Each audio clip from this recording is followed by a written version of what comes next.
నాకు తెలిసినంత వరకు 45 ఏళ్లలో డెల్టా ప్రాంతంలో ఇలాంటి సమస్యలు ఎప్పుడు రాలేదు. అలాంటి సమస్యలు వచ్చాయి. పండించిన పంట అమ్ముకోలేక దీనావస్థకు వచ్చారు. రోజుకు 3 రైతులు ఆత్మహత్యలు చేసుకుంటున్నారు.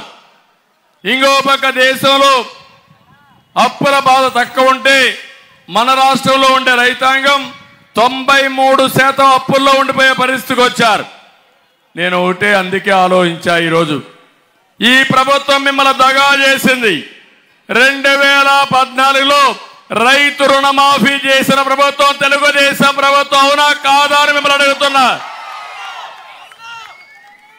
అదే కాకుండా ఆ రోజు రైతు రథం కింద ట్రాక్టర్లు ఇచ్చాం, భూసార పరీక్షలు చేయించాం, పౌష్టిక పోషకాలను ఇప్పించాం, వ్యవసాయాన్ని లాభసాటిగా తయారు చేశాం.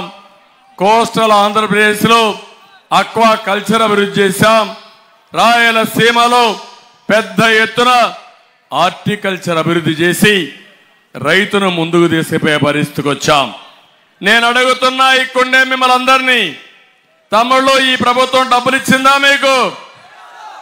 12,500 రూపాయలు ఇస్తామని చెప్పాడా లేదా? ఎన్నికల ముందు ఎంత ఇచ్చాడు? 7,500 ఇచ్చాడు. అది కూడా ఓసారి 1000 లేకుంటే 2,000 అంతే కదా మీకు ఇచ్చింది.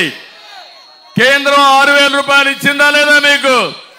కేంద్రం 6,000 రూపాయలు ఇస్తే ఈ పెద్ద మనిషి మీకు ఇచ్చింది ముష్టి 7,500 రూపాయలు ఇచ్చి నేను రైతుకు అజ్జేసా ఇజ్జేసా అని ఉదరగొట్టే పరిస్థితికి వచ్చాడు.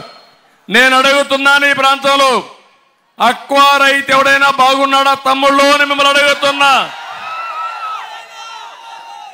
ఎన్నికల ముందు మీకేం చెప్పాడు? అభివృద్ధి చేస్తాన్నాడా లేదా అని మిమ్మల్ని అడుగుతున్నా. 14-19లో దేశంలోనే అక్వా నెంబర్ 1 చేసిన పార్టీ తెలుగుదేశం పార్టీ. ఆ రోజు తెలుగుదేశం ప్రభుత్వం. ఈరోజు మీరు చూడండి, ఫీడ్ పెరిగింది, మందులు పెరిగాయి, కరెంటు బిల్లు పెరిగాయి, అన్ని పెరిగాయి. ఏఎంసీ సెస్ పెరిగింది, నీటి పన్ను పెరిగింది, ట్రాన్స్ఫార్మర్ రేట్లు పెంచాడు. ₹1.50 కరెంట్ ఇస్తామని జోన్ నాన్ జోన్ తీసుకొచ్చాడా లేదా? ఇప్పుడు ఎంత కరెంట్? ₹4.50, ₹3.50, ₹4.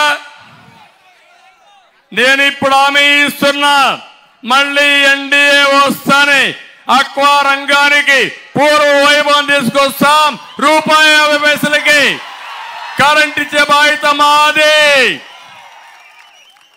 మళ్ళీ మేము వస్తానే ఈ అక్వా రంగాన్ని అభివృద్ధి చేసి మిమ్మల్ని అన్ని విధాలా ఆదుకుంటాం. రైతుకు ఒకటే హామీ ఇస్తున్నా, ప్రతి రైతుకు సంవత్సరానికి ఎన్డీఏ 20,000 రూపాయల ఆర్థిక సహాయం ఇచ్చే బాధ్యత మాది. అన్నదాతను ఆదుకుంటాం, రైతును రాజు చేస్తాం. మీకు ఏమాత్రం ఇబ్బందులు లేకుండా మిమ్మల్ని ఆదుకునే బాధ్యత మాదని మరొకసారి రైతాంగానికి హామీ ఇస్తున్నా.